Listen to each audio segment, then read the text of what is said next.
भगवान शिव ने क्रोधित होकर दिया था माँ पार्वती को कठोर श्राप। कथाओं के अनुसार भगवान शिव और माता पार्वती में अगाध प्रेम है, इसलिए इनकी जोड़ी को सबसे आदेश जोड़ी और प्रेम का प्रतीक माना जाता है।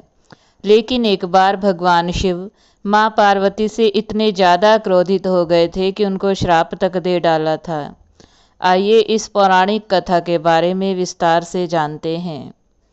हिंदू धर्म में भगवान शिव और माता पार्वती सबसे ज़्यादा पूजे जाने वाले देवी देवताओं में से आते हैं। माना जाता है माता पार्वती ने अनेकों कष्ट सहते हुए जन्मों तक कठोर तपस्या करके भगवान शिव को पति के रूप में पाया था। मान्यता के अनुसार अखंड सुहाग और पति की लंबी उम्र के लिए माता पार्वती का व्रत किया जाता है और माता पार्वती के साथ भगवान शिव की पूजा की जाती है। भगवान शिव और माता पार्वती की जोड़ी अगाध प्रेम का प्रतीक है और आदर्श जोड़ी मानी जाती है। लेकिन एक बार भगवान शिव माता पार्वती से इतने ज़्यादा नाराज हो गए थे कि उन्होंने माता पार्वती को श्राप तक दे दिया था।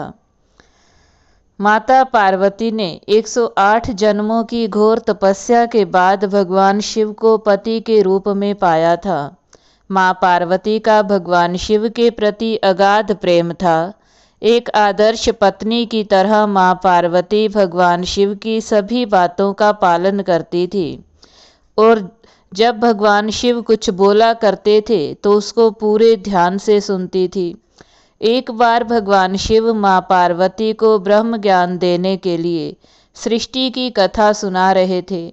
कथा सुनते सुनते माँ पार्वती किन्हीं दूसरी विचारों में खो गई। जैसे ही भगवान शिव को इस बात का एहसास हुआ कि माँ पार्वती उनकी बातों पर ध्यान नहीं दे रही है, तब उन्होंने माँ पार्वती से पूछा कि क्या आप मेरे द्वारा सुनाई जा रही बात पर ध्यान नहीं दे रही? क्या आप मेरे द्वारा सुनाई जा रही कथा को सुन रही हैं? लेकिन माँ पार्वती कहीं और खोई हुई थी, इसलिए उन्होंने भगवान शिव के सवाल का कोई उत्तर नहीं दिया। कुछ समय बाद जब माँ पार्वती का अपने विचारों से ध्यान भंग हुआ और वे अपनी दुनिया में वापस लौटी, तब भगवान शिव ने क्रोधित होते हुए माँ पार्वती से कहा कि आपने ब्रह्म ज्ञान का अनादर किया है। जब किसी से शिक्षा या ज्ञान लिया जाता है तब ध्यान भंग नहीं होना चाहिए, और अगर ऐसा होता है तो ये दंडनीय है। इसके बाद भगवान शिव ने दंड स्वरूप माँ पार्वती को श्राप दिया कि अब आपका जन्म किसी मछुआरे परिवार में होगा। माँ पार्वती को अपनी गलती का एहसास हुआ, पर तब तक काफ़ी देर हो चुकी थी और भगवान शिव उनको श्राप दे चुके थे। अब दुख में डूबी हुई माँ पार्वती मछुआरों के एक गांव में पहुंची। इस गांव के मुखिया की कोई संतान नहीं थी।